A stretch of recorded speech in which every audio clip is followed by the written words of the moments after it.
Depuis bientôt 2 ans, le Cameroun traverse une crise morale et humanitaire silencieuse. Des infanticides, des viols, des assassinats et des disparitions d'enfants. Des drames qui se multiplient et qui révèlent un profond échec collectif. Aujourd'hui, en tant que journaliste et PDG de Season Media, je prends la parole pour lancer un appel ferme. Nous devons agir et maintenant. En août 2023, la petite Orphée Bissau-Solo disparaissait tragiquement.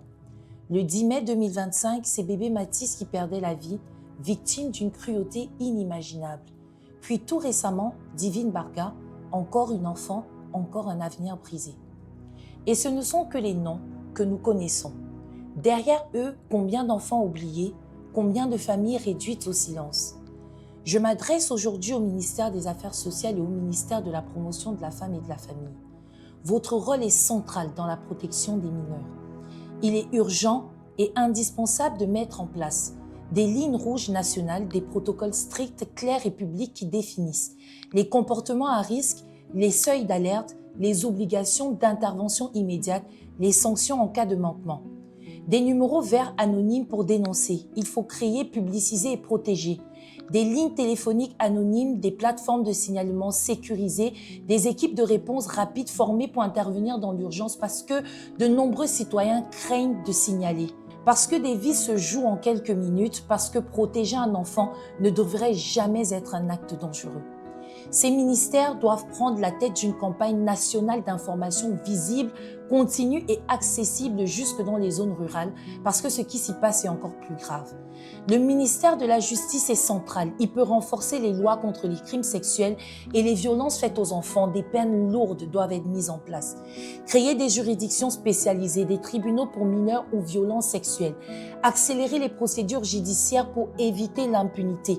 Mettre en place un registre de délinquants sexuels. Garantir la protection des témoins et des victimes. Les députés également jouent un rôle clé sur le plan politique et législatif. Vous devez proposer et voter des lois, contrôler l'action du gouvernement, allouer des budgets, représenter les citoyens, créer des commissions d'enquête. Le ministère de la Santé, pour sa part, devrait organiser des campagnes de gratuité de soins médicaux et psychologiques des victimes. La collecte de preuves médico-légales également en appui à cette stratégie pourrait renforcer un tant soit peu la sécurité et même aider dans le cadre des enquêtes, dans le cadre de ce type d'action et de crimes. Le ministère de l'Éducation devrait sensibiliser dans les écoles, mettre en place des dispositifs de signalement et pour sa part, le ministère de la Communication devrait encadrer et accompagner toutes ces communications.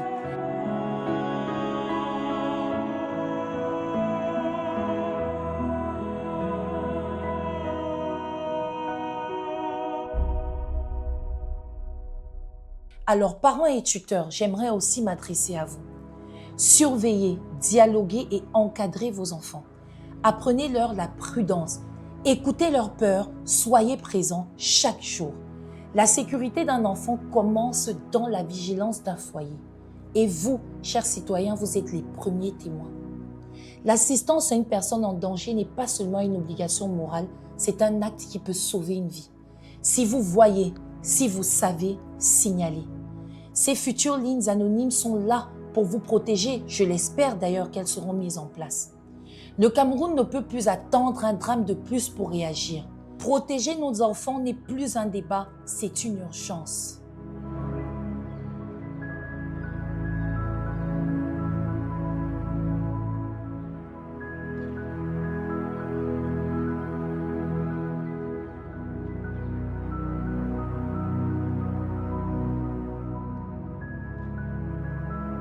Je suis Evan Balin et tant que nos enfants ne seront pas en sécurité, ma voix ne se taira pas.